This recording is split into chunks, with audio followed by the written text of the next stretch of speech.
Welcome to the Reality Taboo, where no topic is off limits. It's December 13th, 2025. I'm Jeff. Joining me is my co-host Ness. Ness did a solo episode last week on Candace Owens, and he applied the framework that C.S. Lewis used of evaluating Jesus, the tripartite liar, lunatic, or Lord. And Ness fell heavily on the Lord side of it. I lean much more towards the liar and lunatic side. And so that disagreement will serve as a launching pad for the rest of this episode. I want to start by addressing some of the specific claims that Candace Owens has been making in the almost exactly 3 months since Charlie Kirk was killed. We, on a previous episode of Reality Taboo, I want to say it was a week or two after the killing, probably sometime in September, we covered some of what we at least knew at the time were some of the biggest holes in the official narrative regarding the killing of Charlie Kirk. And I think we both agree the most questionable thing that needs to be explained is why there was no exit wound on Charlie Kirk. It seems like from that distance with that type of firearm, it would result in, not to be crude, but Charlie's head exploding other than just a spurt of blood out of his neck. So, but there were a few other things. You can go back and listen to that if you're curious. But in this episode, I want to cover the things that Candace Owens has said since then. So, because she has been, from what I understand, spending the vast majority of her time over the last 3 months on her 5-time weekly episode. She records roughly 5 hours a week of content, and she has devoted a large, heavy majority of that to covering all of the events surrounding the Charlie Kirk killing. And I have listened to some of her episodes, certainly not most of them.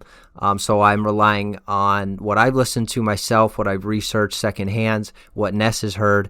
And these are I would say the key claims that she is making. So number one, that the French Foreign Legion was, quote, apparently involved and on the ground at Utah Valley University on the day of Charlie Kirk's assassination. Next, that, quote, a military meeting with foreign leaders took place on July 20th on U.S. soil involving multiple foreign governments. That 12 Israeli cell phones were on campus that day. That an Egyptian military plane was tracking Charlie Kirk's wife, Erica, in the year leading up to the assassination. Next, that operatives wore color-coordinated maroon shirts to identify each other, with maroon being, quote, associated with elite airborne operations, end quote. Lastly, that members of Kirk's own organization, Turning Point USA, quote, betrayed him, a belief she says was confirmed when Kirk appeared to her in a dream. And so, Ness, you've listened to her a lot more than I have. Is that a fair summary of some of the more explosive claims that she's been making? The strongest claim to dispute the narrative as officially provided is the bullet wound or lack of exit wound. And it is not difficult to go online and see demonstrations of 30-06 rounds and what they do to various inanimate objects. And if there was a miraculous, really the only way that it could have been a 30-06 that killed Charlie Kirk in the way that it is alleged to have killed him would be miraculous, almost definitionally, and for it to be otherwise, one would think that a video could be produced, as there are countless videos, again, showing the damage that a 30-06 is able to do, that there would be one video showing a recapitulation of what would have happened for the bullets to have not exited Charlie Kirk. Presumably, you could set up some situation where that would happen. So far as I know, that hasn't been demonstrated. So it will really have been miraculous for the bullet not to have exited. And I think the fact that it can't be demonstrated otherwise in controlled demonstrations indicates that that is, again, miraculous if it did actually get stuck, get hit his vertebrae, and rather than blowing his vertebrae apart, ricocheted downward and got stuck in his stomach and didn't exit any other part of his body. As for the other assertions, I don't recall all of the exact details. I don't think that she has asserted with certainty that any of those, other than the Egyptian plane tracking Erica Kirk's movements, I don't think the other things are all speculative and conjecture so far as I know, and the Israeli cell phones being present. But I am not particularly interested in trying to verify independently all of her claims. That goes to the whole asymmetry of information. I wouldn't possibly be able to do so. What is far more indicative from my perspective is that these things, which would presumably be easily refutable, have not been refuted. And we'll get to it in the future, how this could be shaping up. I do think there is a scenario where this is a great trap that's being set for her and that she'll walk right into it. But I think that will be made quite clear on Monday when Turning Point USA takes the accusations, such as they decide to address them head on and respond to those. If Erica Kirk's media interviews over the last week are any indication, however, I think that it's going to be a nothing burger, as the saying goes, in terms of addressing the substance of Candace Owens' claims, because the one specific claim that she's made that Turning Point USA has addressed at this point via Erica Kirk this last week has to do with that Egyptian plane that's tracking Erica Kirk's movements. And Erica Kirk responded by saying that she was pregnant at the time, so she wouldn't have been flying on any Egyptian airplanes, which of course is not at all the point that's being made by Candace Owens. She's saying that her movements are being tracked, not that she is flying in the plane or that the plane necessarily only flew where she flew, but that it was wherever she was, however she traveled there. Well, whatever standard you apply to asserting a claim that's, I guess, what credibility? You've listened to Candace Owens for hours. I mean, presumably she talks about at least some of those points we've talked about, or that I just mentioned. Do you find her presentation of that compelling? Like, can you give a percentage? Does it sound plausible, likely? What's your general gut feel on it? What do you think? I think, yes, it is more likely that there's some basis in the assertions that she's making than no basis at all, which I think is what you're arguing. Is she spinning these things out of whole cloth, or is there some information that she's tying them to? And I think the latter, which is why I don't think she's a liar. Now, she could be a lunatic. She could be following tips that sound plausible that aren't actually so. And we are no longer into the very most neotenous phase of AI, and it could certainly come up with some thoughts in my head where people are using AI to say, hey, generate this tip that sounds plausible and send it to her. Yeah, that could be happening. That's why I said that I think there is a non-trivial chance that she is putting forward what she believes to be true, but she is not able to or willing to do the absolute necessary diligence to see if the information that she's being fed is legitimate. She says she has different processes for cross-examination and the like. I don't know for sure, but I think, unlike Jeff, I would be very much surprised if she's just spinning these assertions out of whole cloth. So it sounds like you think that she might be willingly or unwillingly not subjecting these tips or information she's giving to any sort of rigorous scrutiny, and instead of, she's kind of erring on the side of, well, it sounds like maybe it's possible, so I'm going to share it with my audience.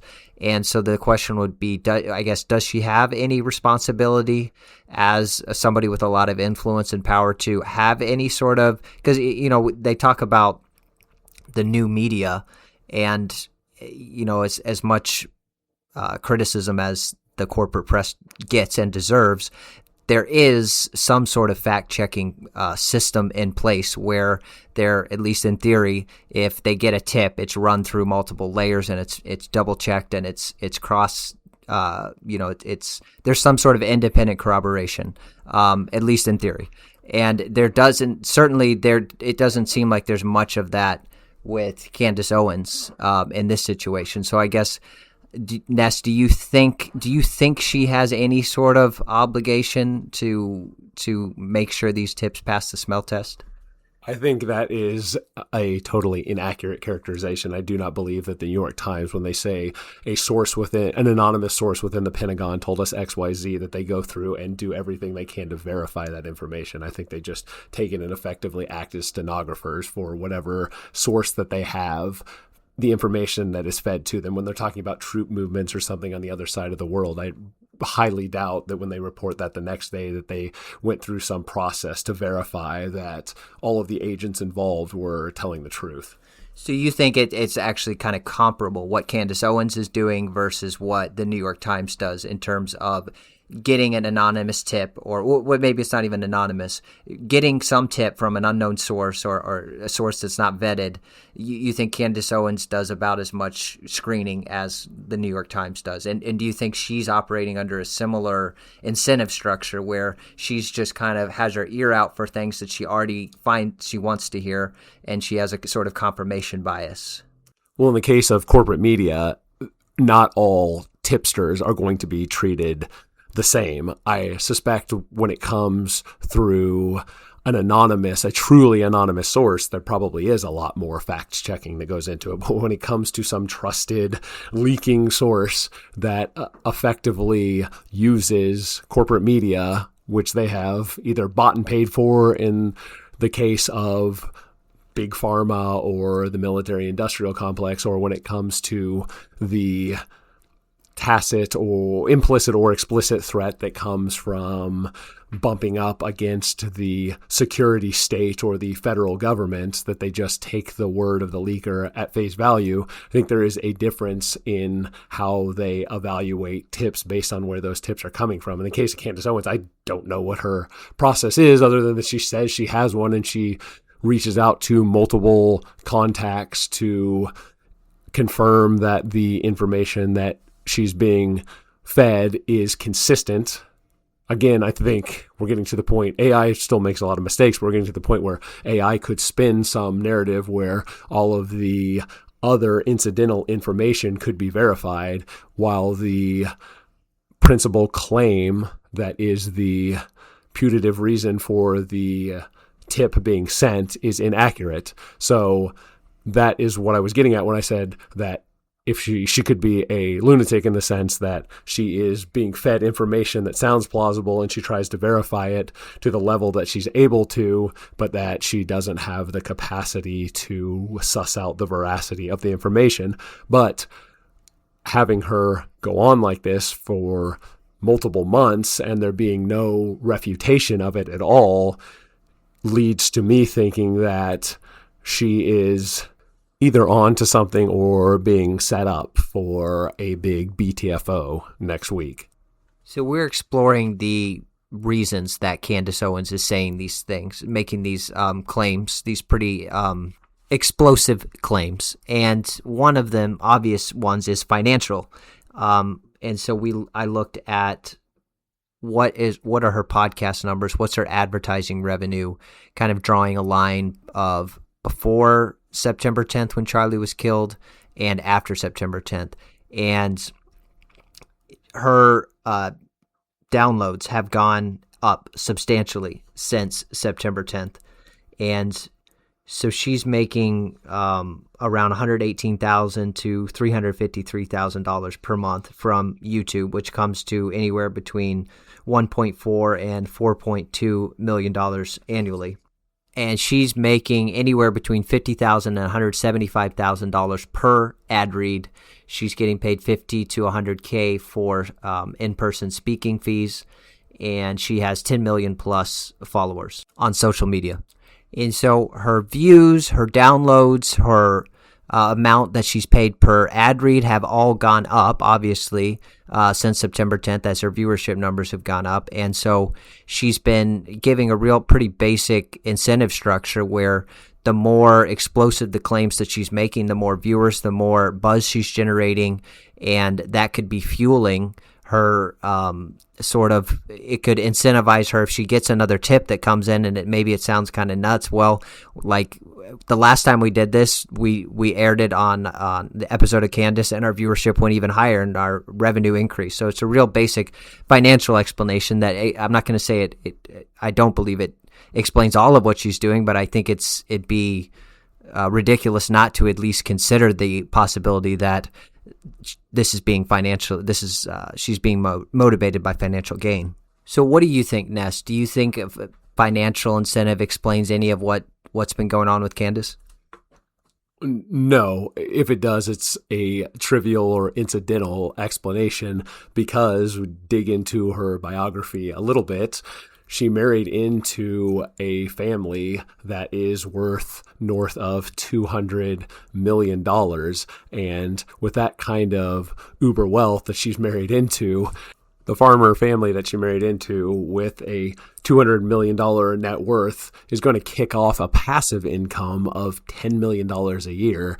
And the reason hedge funds exist is because they can consistently deliver returns that are significantly better than that with effectively no downside risk. And so her new family's net worth is going to increase by $25 million a year just based on passive income investments. And so if she is motivated by financial gain, I think the podcast is sort of the afterthought of it, and her marrying into the family was the big striking of gold for what would be a gold digger in this situation.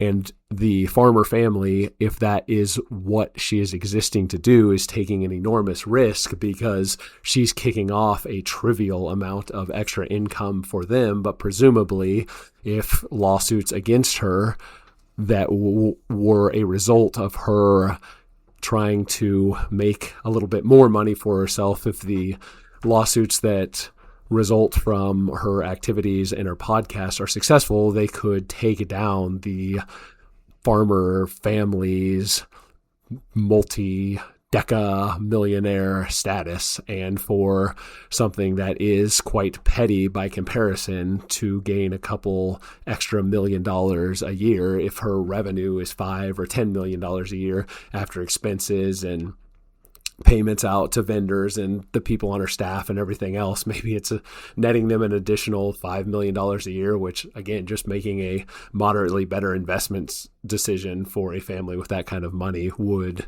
more than make up for that additional income that they are generating from the podcast. And one of the lawsuits, or the main one that I'm aware of, is the one brought by Emmanuel Macron and his wife. Emmanuel Macron is the president of France. And in July of 2025, the Macrons filed a 250-page defamation complaint in Delaware Superior Court. And they're being represented by the same law firm that got the $787.5 million settlement from Fox News in the Dominion voting case. And the complaint names Owens personally, her Candace Owens LLC, and George Tom Incorporated, which is a company involved with the production of Candace's podcast show. And one of the many things, counts of defamation that's being alleged in this lawsuit, one of them is that Candace Owens claimed that Brigitte Macron, the First Lady of France, is in fact a man. And the Macrons are disputing that and saying that that's defamation and it's not true. And we'll see what happens on that lawsuit. But I would say that does potentially cut against the explanation that Candace is being motivated by financial reasons, because the risk of if she knew that Brigitte Macron was a woman and she was saying she's a man anyway, and Candace was doing this because she thought she would make money off of it, that seems like a dumb decision, because she would presumably she would have known that she was putting herself at risk for a lawsuit like this, and she did it anyway. And so that points to maybe she really does believe what she's saying, and maybe she really believes all the stuff that she's saying about Charlie Kirk. Yeah, for her sensationalism or controversial takes to be a to be motivated primarily by financial gain would put her at quite the 3D chess level of operation, because of course she had a really lucrative contract with the Daily Wire that was easy money without any risk, and she blew that up on her own without it being necessary by taking a hard line against Israel's actions in the Middle East. And there was no financial benefit for her in that regard at all. She lost a multi-million-dollar contract and didn't have any sort of other media operation to fall back on, and put it all together in the months after that separation from the Daily Wire. Yes, and importantly, that was she left the Daily Wire years after, like Ness was saying, that she married George Farmer. And so she was, it appears that she was in a comfortable financial position to leave the Daily Wire, which probably would not have been the case. She probably would have, I'm just speculating, but maybe she would have kept her mouth shut about Israel, Gaza, had she not been married to George Farmer and she hadn't had that massive wealth to lean back on. And I would just, a bit of a tangent, but that's, I think, in stark contrast to another Daily Wire alum, Matt Walsh. He just was interviewed by Tucker Carlson, and I think Tucker was goading Matt Walsh into, Tucker was going on about how horrible the genocide in Gaza is, and that anybody who would condone that, the mass killing of innocent children, anybody who would condone that is morally reprehensible, essentially. And he was saying that it was clear that he was expecting Matt Walsh to comment on that, knowing full well that Matt Walsh works for Ben Shapiro and that he is not in a position to go against his boss. And Matt Walsh sort of tries to turn not talking about one of the most important issues going on, and him being a political commentator and just not talking about it at all. He talks about, well, I only care about America and I've never talked about Israel, and I don't think it's very convincing. And Matt Walsh presumably does not have massive wealth, and so he maybe perhaps feels that he's less financially able to separate from the Daily Wire, unlike Candace was able to. There is the question that we've dealt with previously about influence versus power. And in the case of Matt Walsh, the plausible deniability for why he doesn't talk about it might ring hollow, and perhaps he is genuinely interested in commenting on it, but feels like he can't given his current situation. Although there's nothing that his general lack of commentary does that is at odds with the subject matter that he talks about on a regular basis. But it is, of course, a high-profile foreign policy adventure that might necessitate an exception from his generally practiced method of identifying issues for show topics and the like.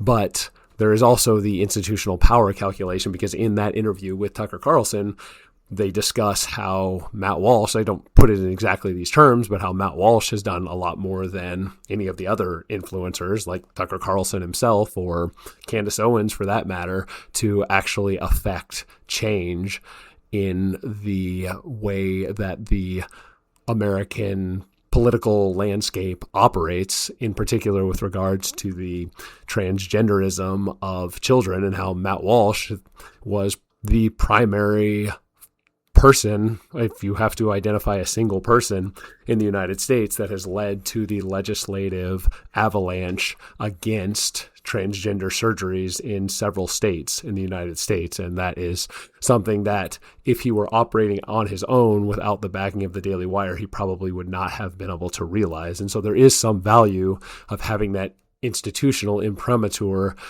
and being able to actually generate real effective change in a way that no matter how big your influence is, if you're on the outside without any institutional support, you just can't get it done. But I think it's maybe selective topic or selective emphasis, because I think Tucker Carlson and Matt Walsh are both absolutely appalled at abortion, for instance. And if Matt Walsh were working, if his boss had extremely pro-choice and Matt Walsh would not stay at that company. And Tucker Carlson, I think it was kind of making the point that similarly to how morally repugnant abortion is, it's equally morally repugnant what Israel is doing in Gaza. And so as a Christian, if you're continuing to work at a company like that, that's immoral, and it doesn't matter what other compromises you're making or whatever sort of good you think you're doing in another area, it's unacceptable to tacitly condone that sort of horrible behavior. Well, again, that's a question of moral considerations. It doesn't really have anything to do with institutional power and affecting actual change in concrete ways that you're able to affect those changes. That's the point I'm making. Yeah, and I agree with that.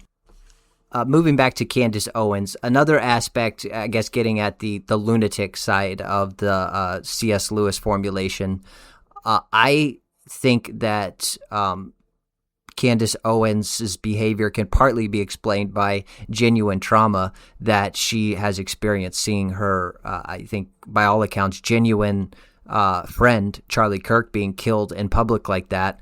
I think my take is that trauma that was created, combined with the huge financial incentive and notoriety and attention that she's getting, that explains why she would essentially accept any sort of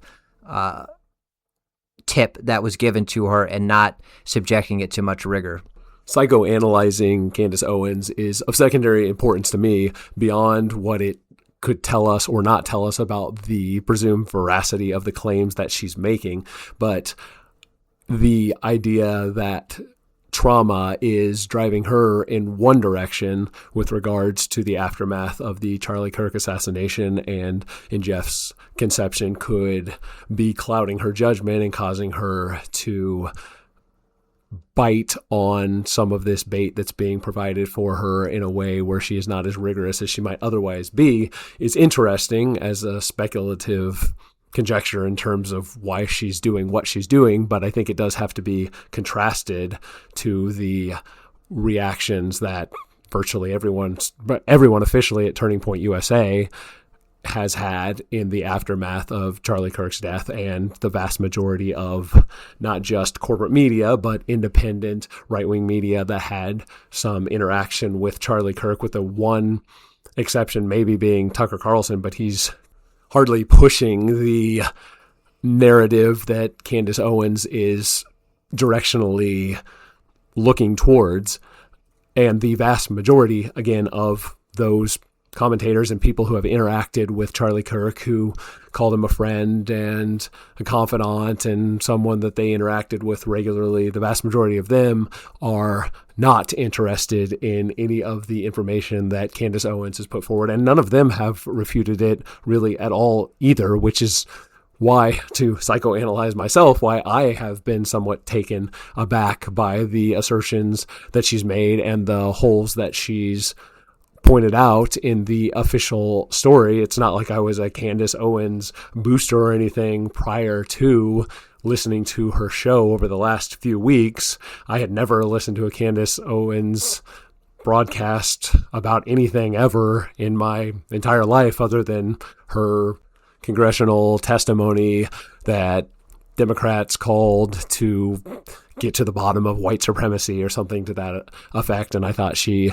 handled herself quite well there. But beyond that, I didn't know really anything about her at all. And just on a lark decided to listen to one of the podcasts that I saw somewhere in my feed. And then as I listened to more and more and went to investigate, not again, because I don't think I have the capacity to independently verify the claims, but to see how are they being responded to and how foolish it would seem to be to allow these assertions to go unchallenged if they were totally and verifiably false. And yet over and over again, you hear these different assertions being made and they're not being responded to at all in any way. And the actions of the last week have only underscored that predilection that I have, that there is a there, because if in the case of the Egyptian plane trailing Erica Kirk.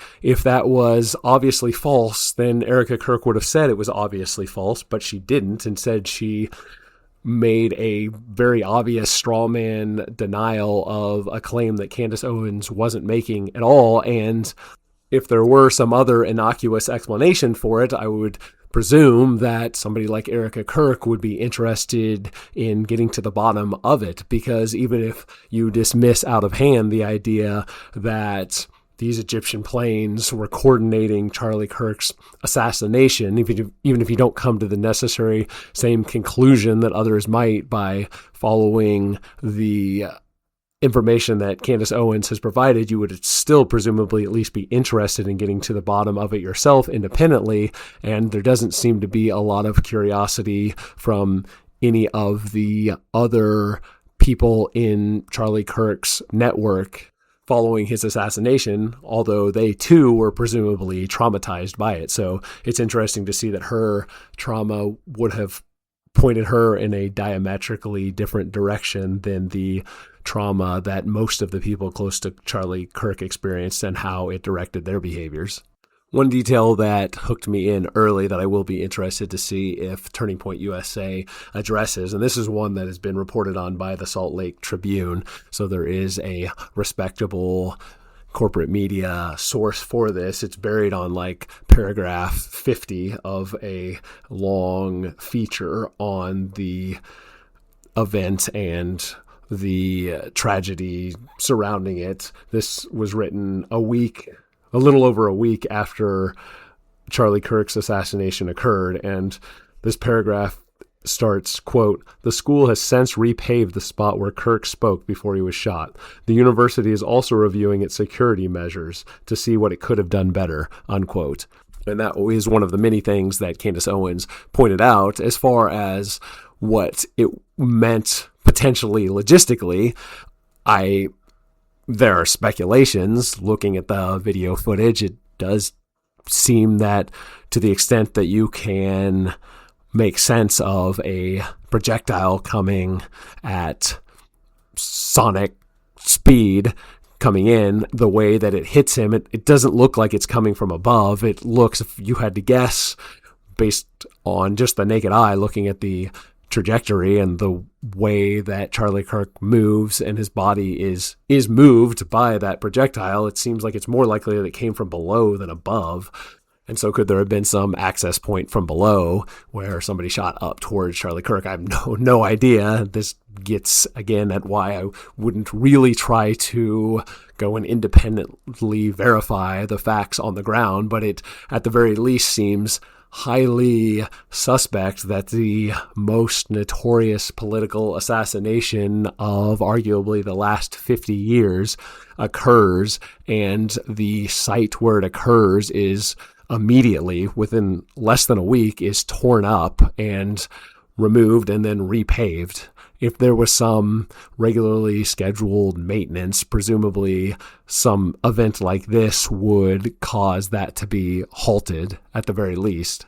There could, of course, be some innocent explanation for it, but that is one of those things that if it is not addressed, it will be a situation where the silence speaks a lot louder than any answer probably could. So I think before Charlie Kirk was killed, I was more familiar with Candace Owens than Ness was. And my cynicism comes from knowing about her before that and doing more research since then. I find her, honestly, she seems like a fraud. And you look at her background, she started a female-centric blog called Degree 180 in the mid-2010s, and one of her posts, she warned the GOP was headed for, quote, "a Tea Party coffin to be sealed because the gay, transgendered, bi, straight, anything else conversation will be instantly over, deleted, done." And she, quote, "actually finds it creepy that you have cared so much and for so long about somebody else's sex life." And another thing she wrote was, "It was recently confirmed that the Republicans are actually stuck in the 1950s, and the leading scientists of the world are doing everything in their power to correct the time warp. But, come on." And then a few years later, in the spring of 2016, along with some of the people at this Degree 180 blog, had a new idea, and so they launched a $75,000 Kickstarter campaign for a website called Social Autopsy. And the idea was to let social media users take screenshots of posts that they found offensive or harmful and put them into a database that users could search by name. So the idea, I don't think this project got much traction, but the idea based on her political beliefs at the time, and that it was a device or a tool that could be used to dox white male Trump supporters and make their life miserable. And then like a year later, she apparently in 2017, she said she, quote, became a conservative overnight, and she realized that liberals were actually the racists. And I'm jumping around a bit. Going back to when she was a kid, she alleged that several white girls came to her place of employment at Blockbuster and called her racial slurs and physically beat her. And then she alleged another racial incident where I think this one actually sounds more credible, that some white kids were harassing her. And she sued the school. The NAACP represented her, and she got a $37,500 settlement.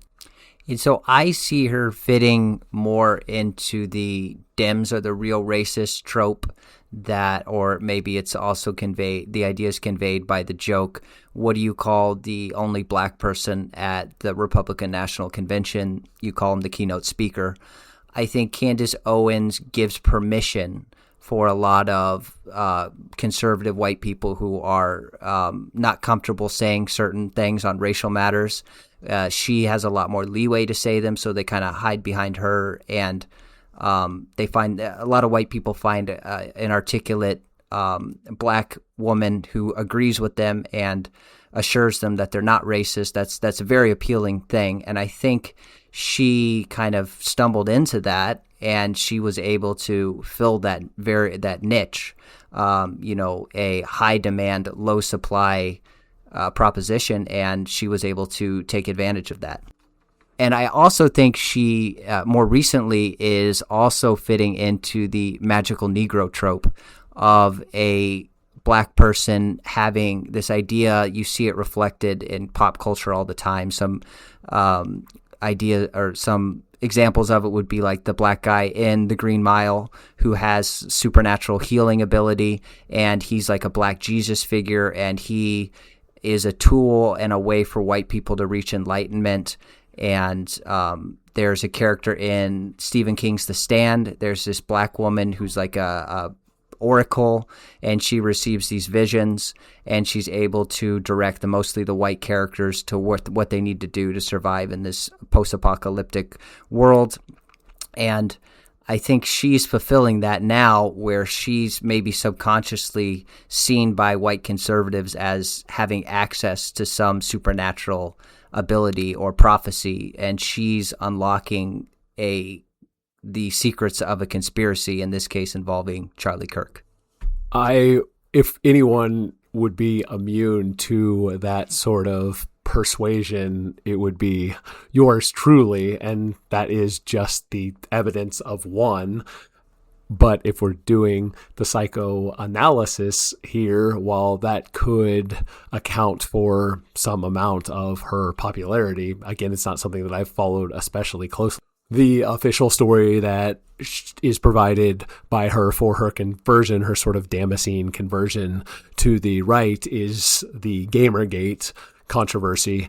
And that is anecdotally an event more than any other in terms of my own personal experience with people that I found had converted people from the left or people who were generally apolitical to a much more red-pilled perspective about the world. And so it is at least plausible, but the primary emphasis, I think, outside of the intellectual curiosities about her motivations, the real interest here from my perspective is that the claims that she's made have not been refuted. Not just convincingly, but not even attempted to be refuted at all. And we can and we will get to looking at putting Turning Point USA on the couch, as it were, to understand the actions that they've taken up to this point, because the motivations behind them are more of a mysterious box to open and get to the bottom of, presuming Turning Point USA's innocence in Charlie Kirk's death, that if they were an innocent party, then the way that they have been acting is flummoxing, to put it mildly, and really more accurately should be described as an absolute optics and PR disaster. So, Ness, I assume you're referring to basically Talking Points USA, their strategy over the past 3 months, or since Candace Owens has been talking about Charlie Kirk's killing. Their TPUSA strategy has been to ignore her, and that seemed to be consistent, and they were following that. But about a week or week and a half ago, that strategy, something changed. Apparently, somebody at TPUSA decided this is no longer a sustainable path, and we're going to have to pivot, and we're going to have to start addressing the things that Candace Owens is saying, and so that they've actually that started with Blake Neff, one of the key people running the Charlie Kirk show after Charlie Kirk died. Blake Neff addressed Candace's accusations and said, after it should be said, after Candace Owens had said, name the time and place, and I will be there to debate Turning Point USA. And so Blake Neff replied and said, okay, the time is December 15th. The place is Phoenix at TPUSA's headquarters in the studio. And they extended a welcome to Candace to appear in person. And as Ness covered last week, talk about bad optics. Literally, as he was saying that, he was having a live stream with another co-host who was participating in the TPUSA show but was not physically present. And then a few days after that, Erica Kirk started coming out and started making statements about Candace Owens. Erica did not mention Candace Owens by name, but it's very, very obvious that Erica is referring to Candace. So Erica said, quote, "Come after me, call me names, I don't care. But when you go after the people that I love and you're making hundreds of thousands of dollars every single episode going after the people that I love because somehow they're in on this, no," end quote. Hundreds of thousands of dollars when the organization that she's the president and CEO of has made over $100 million in the last 3 months, which is what Turning Point USA, that's more than Turning Point USA made in the previous 18 months. So without getting into motivations in terms of who has benefited more financially from Charlie Kirk's death, Turning Point USA or Candace Owens, it's very clear that Turning Point USA has benefited a lot more. And I say that just as a curious aside, not because I think it is close to determinative one way or the other, but it is at the very least worth noting.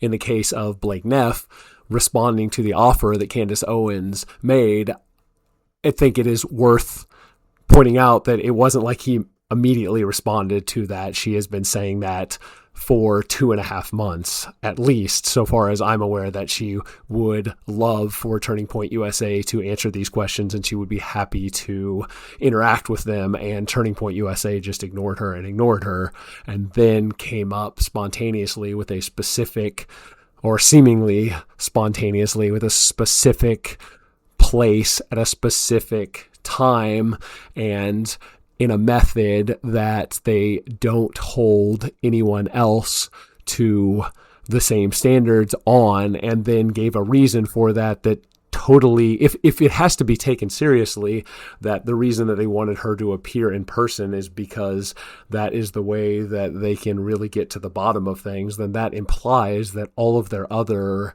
live streaming guests are somehow not to be taken as seriously. I think a lot of our disagreement regarding this situation is where we place the burden of proof. And so in this case, I'm more inclined to give Candace Owens the burden of proof when she's making explosive allegations that nobody else is making, and that, to my knowledge, she has not produced direct, very compelling evidence to back up many of the explosive claims she's making. I think the onus is on her to prove her case, to prove the things that she's saying. And so, kind of related to that, I think Turning Point extending, I think it's reasonable for Candace Owens to appear in person. She's been talking about Charlie Kirk nonstop for 3 months. She's accused Turning Point USA of essentially killing Charlie Kirk or betraying him. And I don't think it's unreasonable for her to appear in person. She said, name the time and the place. They did. I also don't think it's unreasonable for her. I mean, she can bring notes to the meeting, of course, but I don't think it's unreasonable for the requirement be, all right, Candace, you've made all these accusations. We deny them. Here's your chance to come in person. We'll ask you questions. You can ask us questions and defend the claims you're making. And I don't think that's unreasonable. Then why don't they do it as a normal point of operation? Why would they make this special exception in this one instance that they don't hold anyone else to that account for? Yeah, you're right. There's no, and I should also say, I think she should appear. I think they should let her appear via Zoom, because there's no clear reason why, if they have one guest appear via Zoom, they can't let Candace do it. So I think that is true, but I also don't think it's like, she portrayed it like a ridiculous, unreasonable request for her to have to come in person. I just don't think it's unreasonable for her to do that. Yeah, it may not be unreasonable, but it is almost definitionally extraordinary, because it's not something that Turning Point USA has ever required before, and they did not consult her, if she's to be believed, previously about it. They came up with a very specific request, a demand that they've never extended to anyone else ever in the organization's operational history. And I think that something that extraordinary at least has to be given some reason why that specific demand is being made, and they haven't made it, other than the thoroughly unconvincing clip, from my perspective, that I played at last week's episode. Maybe Jeff has a better explanation or has a different read of how Neff handled the question from a Turning Point USA member about why she wasn't being permitted to live stream in like everyone else does. No, I found it entirely unconvincing, and just it's hard to believe that they didn't realize how absurd that was going to look by literally talking with a co-host who's appearing remotely and saying that Candace isn't allowed to appear remotely. That there's really no good explanation for it.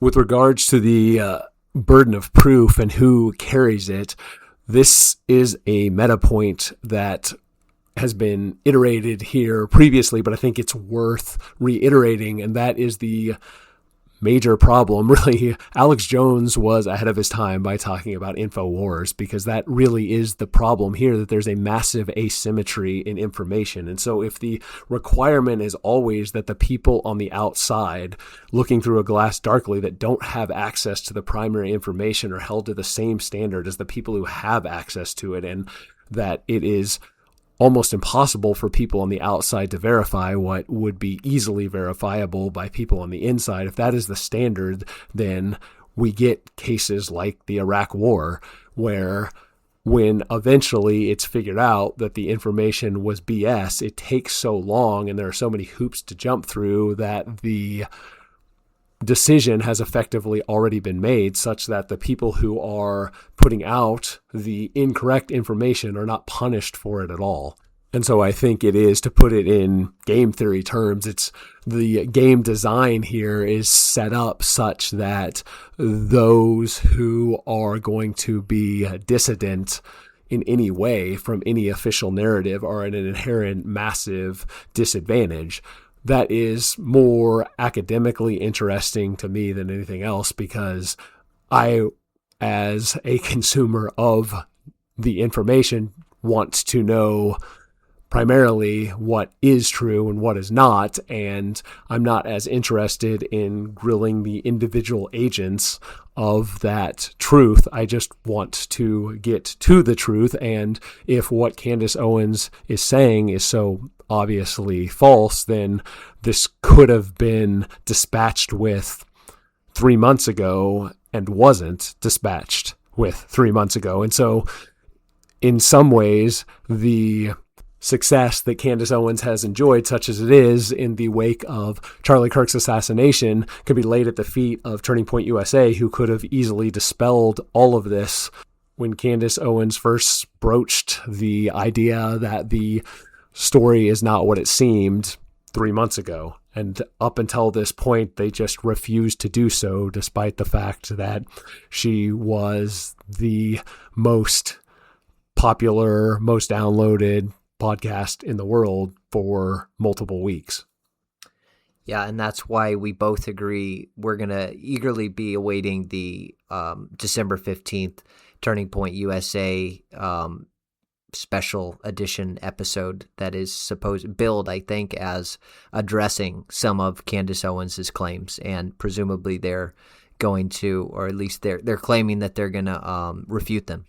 If we stick with the Owens as truth teller or Owens as Lord to make the sort of outrageous, sacrilegious Lewis trilemma claim, the Macron lawsuit against Candace Owens for defamation, paired with the information she received, she was tipped off by allegedly a source within the French government that the French government was going to assassinate her. Well, if that was going to occur, then the lawsuit alleging defamation would have been perfectly placed to exist as it is without being resolved, because, of course, if Candace Owens died, then so would that lawsuit. And so it would stain her record that the French government had sued her for defamation, but it, of course, would never have to be proven that the defamation actually occurred because she would be dead.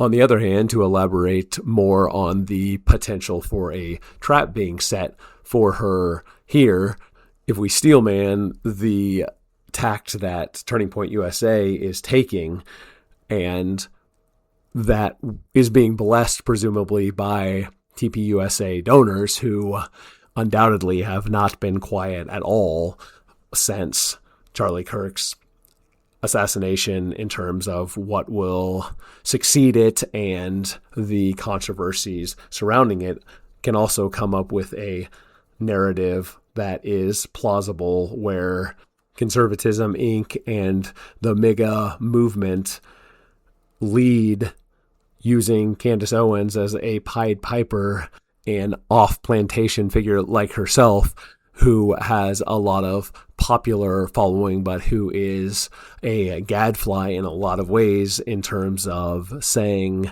intolerably off-message things, like what got her canned from the Daily Wire, to effectively discredit her and those who followed the direction that she was pointing things in by systematically refuting all of the assertions that she's made and making them look as ridiculous as they've been insinuated to be, without any evidence being offered at this point in time for it to avalanche out on Monday in a way that humiliates her and, by proxy, anyone who took her seriously. And to set the groundwork for that, they have the CEO of Turning Point USA, Erica Kirk, going on none other than CBS and interviewing with Barry Weiss, who now works for an organization owned by Larry Ellison, who is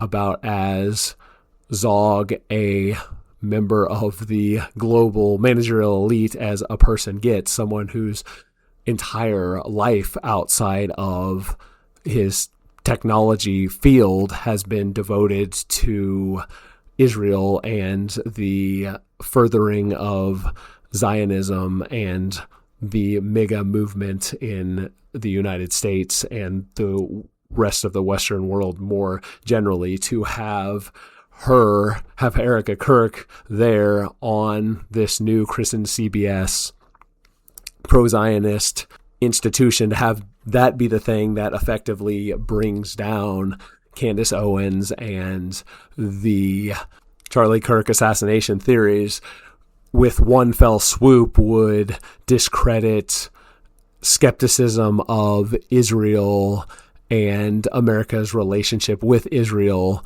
while simultaneously making it very difficult to be a conservative in good standing who has any sort of criticism of what Turning Point USA wants to do, which is the same thing that CBS wants to do, which is the same thing that Larry Ellison wants to do, which is the same thing that Zionists in the West and Israel firsters across the globe want to do. And so you set up a situation where anyone who criticizes MIGA is effectively a Candace Owens conspiratorial nutcase. And that could be the dynamic that they're trying to set up here. And if that's how things play out, it will prove to be quite the brilliant 3D chess move, because it will recast what has seemed to be bumbling optics by Turning Point USA and by those more generally who have criticized any criticism or any questioning of the official narrative. Instead of looking bumbling and disorganized and quite histrionic at times, it will instead have proven to be the perfect trap that the presumed bumbling actually became necessary to allow Candace Owens to continue to make ever more sensationalist assertions based on the information that she had provided and the fact that previous information that she had put forward hadn't been refuted. And so they would just be stringing her and her viewers along to an ambush, and one in which they effectively obliterate her and everyone who's had anything to do with her up to that point, in a way that cutting her down at the knees a week into her raising questions would not have been able to do. Fortunately for us, this speculation isn't entirely idle, or at least if it is idle, it will be resolved one way or the other in a couple of days. This is as good a point as any to offer some potential predictions about how it will play out, having talked through the potential elaborate trap being set for Candace Owens and the Kirk skeptical ilk. I think that is less likely than not to characterize how the December 15th debunking will go. I think far more likely, especially after, or in light of Erica Kirk's media performances this week, I think it will be much more along the lines of refuting straw men without any critical interrogation or pushback present, and it will not convince anyone who is invested in the questions about the official narrative, but it will serve the purpose of being the official debunking that corporate media will point to and that Turning Point USA will point to, as they simultaneously say that they're not going to talk about this anymore because they've already refuted it, and a lot of other independent media on the right that has been critical of Candace Owens and questions about the official narrative, that they will also say that it's been debunked. And that will be the primary purpose that it will be created to serve. But I think there will be a miscalculation there, because I think the popular sentiment, much like the Jeffrey Epstein files case and the damage that has done to the credibility of the Trump administration among grassroots support, I think the same thing will occur with Turning Point USA if they offer that faux refutation of the questions about the incident, that will redound to their detriment massively. Already, the Charlie Kirk show, which was a regular in the top 10 of podcasts in the country, has dropped outside of the top 20, at least at the numbers I saw for last week. and I presume that it will continue to fall.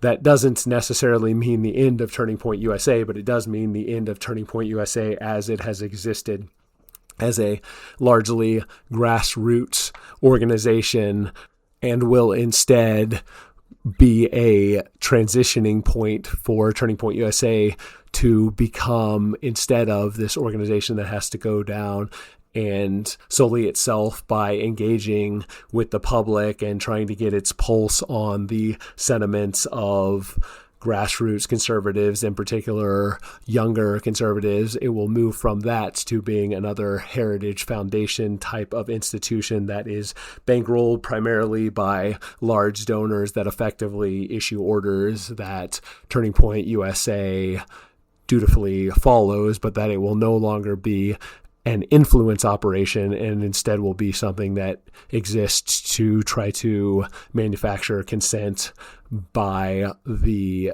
directives that are given to it by the managerial state and by Con Inc. One last point I'll make before we wrap up, since we're talking about some of the events here in the last week, the media events that Turning Point USA has been involved in.